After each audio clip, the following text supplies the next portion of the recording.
स्वागत है आप सभी का कुछ भी पे। क्या आपने कभी सोचा है कि आपके अंदर वो कौन सी क्वालिटी है जिसे लोग ढूंढने को कहते हैं? कभी कोई गुरु कहता है, कभी कोई सर कहते हैं, कभी पड़ोसी कहता है कि अभी अपने अंदर की क्वालिटी को पहचानो, अपने अंदर के हुनर को पहचानो। हे भगवान, तूने मेरे अंदर कौन सी ऐसी हुनर रखी है? या अल्लाह, मेरे अंदर कौन सी ऐसी ताकत है जिसे मैं नहीं जानता?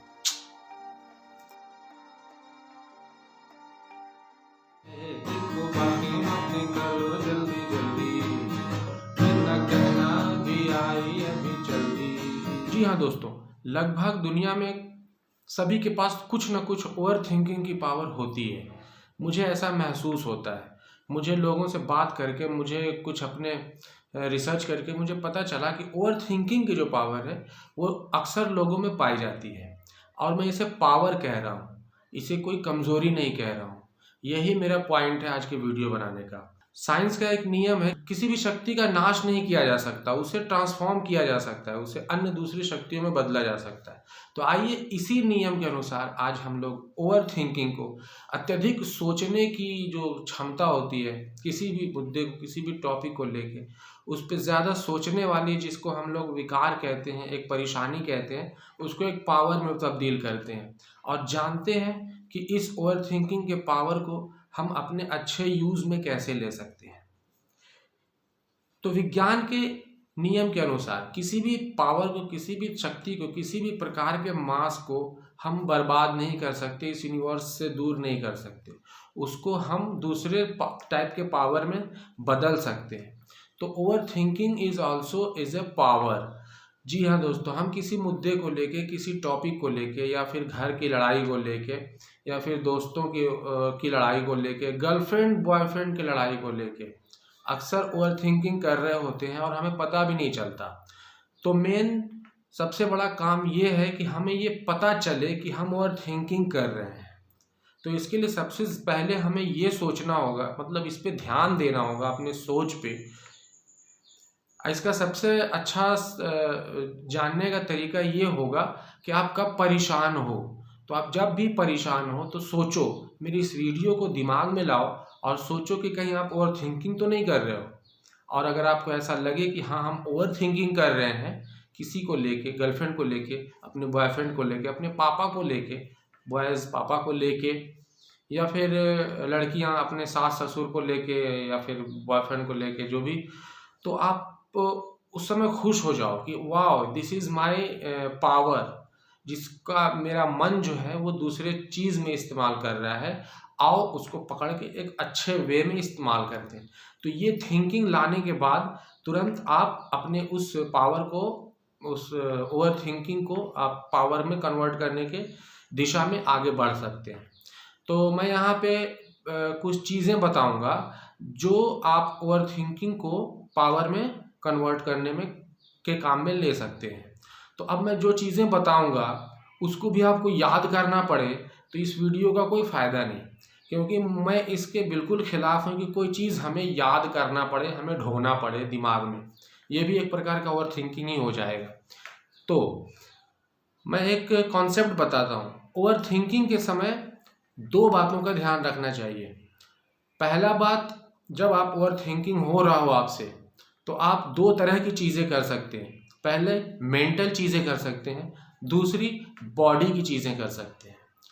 तो ये चीज़ें हमें याद करने की ज़रूरत नहीं पड़ेगी, ये हमें खुद ब खुद याद रहेगा। अब मेंटल चीज़ें हम क्या कर सकते हैं, तो उसमें पहला हम राइटिंग कर सकते हैं। तो अपने ओवर थिंकिंग के पावर, ओवर थिंकिंग को कन्वर्ट करके हम उसको राइटिंग स्किल में डेवलप कर सकते हैं। अब राइटिंग के समय क्या होता है कि हमारा मन जो है धीरे धीरे चलता है, उतनी स्पीड से नहीं चलती जितनी स्पीड से हम ओवर थिंकिंग कर रहे होते हैं और अगले के बारे में जो भी चीज़ें अटांग पटांग सोच रहे होते हैं। अब आपको थोड़ा सा अटपटा लगेगा, लेकिन कलम पेन को थोड़ा यूज़ कीजिए मोबाइल छोड़ के। अब उसी चीज़ को आप लिखिए, जो चीज़ आप ओवर थिंक कर रहे हो, जिसके बारे में आप अत्यधिक सोच रहे हो, उसी चीज़ को आप लिखो। जैसा भी लिखा है, भले से बाद में उसको जला के फेंक देना, लेकिन फेंकना मत, उसको रखना। 10 साल बाद इतना मज़ा देगा ना आपको कि आपको मैं क्या बताऊँ। 10 साल नहीं तो कम से कम 2-4 साल बाद भी जो भी चीज़ हो उसको लिखो। उसके बाद उसको जब लिखता है दिमाग, तो दिमाग का प्रोसेसिंग स्लो हो जाता है, और उसको जब आप लिखोगे तो आपको राइटिंग स्किल डेवलप होगा, और इसके बाद इसमें जो परिवर्तन होगा, जो चेंजेस होगा, वो खुद आप देख पाओगे। दूसरा है किसी रीडिंग, तो किसी भी चीज़ को अमूमन आजकल तो लोग रीडिंग कम पसंद करते हैं, लेकिन अगर आप पसंद करते हैं तो आप अपने ज़रूरत की चीज़ को पढ़ सकते हो। और तीसरा है, आप बहुत अच्छा चीज़ है, ये भी मेंटल एक्सरसाइज में ही आएगा, कि आप हॉबी को परस्यू करो। भले से आप कहीं भी हो, कोई भी चीज़, मतलब कहीं भी हो आप अपने हॉबी को परस्यू कर सकते हैं। तीसरे तो हॉबी में आपका गिटार बजाना हो सकता है, पियानो बजाना हो सकता है, और कुछ भी चीज़ें हो सकती हैं। तो जब आप ओवर थिंकिंग कर रहे हो, आपको पता भी चल गया, पता कैसे चलेगा, आप परेशान हो तो सोचो, देखो, अपने मन को देखने की कोशिश करो कि हम ओवर थिंकिंग कर रहे हैं। अगर ओवर थिंकिंग पकड़ा गया तो फटाक से अपने हॉबी पे आ जाओ, और उस चीज़ पे अपना उस पावर को, ओवर थिंकिंग के पावर को अपने हॉबी में कन्वर्ट कर लो, और फिर उसके आप परिवर्तन के बाद जब आप रिजल्ट देखोगे तो आप मुझे याद करोगे। और उसके बाद चौथा है, आप किसी पॉजिटिव पर्सन से बात कर लो। किसी भी नेगेटिव पर्सन से बात नहीं करके पॉजिटिव पर्सन से बात करो। अगर आप नेगेटिव पर्सन से उस विषय में बात करोगे तो आपकी परेशानी बढ़ने की संभावना ज़्यादा है, इसके बजाय कि वो घटे। तो आप किसी पॉजिटिव पर्सन से बात कर लो। तो मेंटल लेवल पे ये 4 चीज़ें हमें करनी है।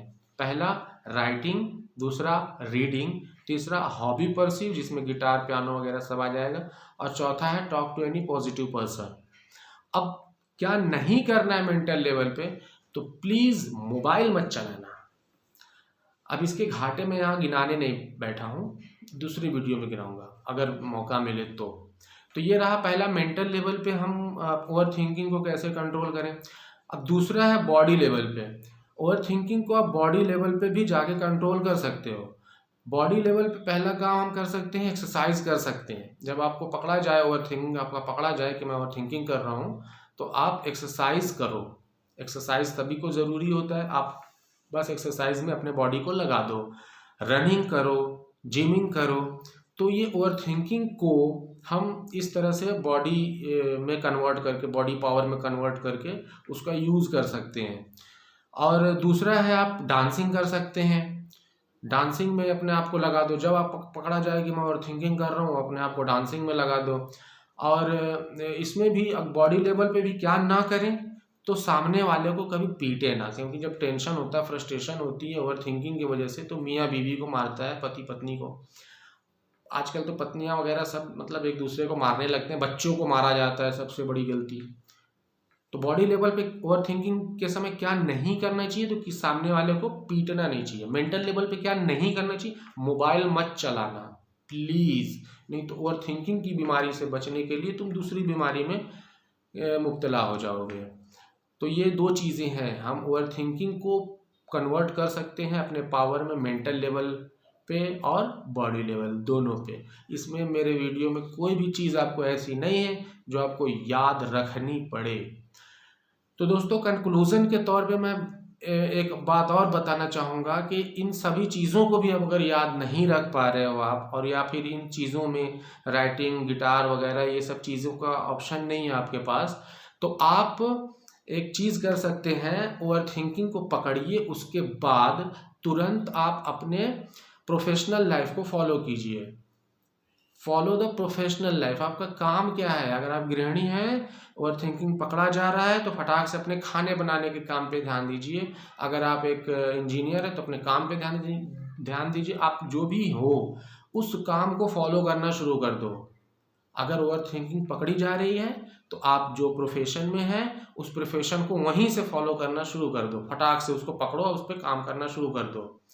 तो ये मेंटल लेवल पे और बॉडी लेवल पे वाला झंझट भी खत्म हो जाएगा और आपकी ओवर थिंकिंग एकदम समाप्त हो जाएगी। और ये जो ओवर थिंकिंग की बीमारी है, ये एक पावर में, एक शक्ति में आपको मिलेगा और आप इसका मजा लेंगे। अच्छा तो हम चलते, अच्छा तो हम चलते, अच्छा तो हम चलते। चलते हैं।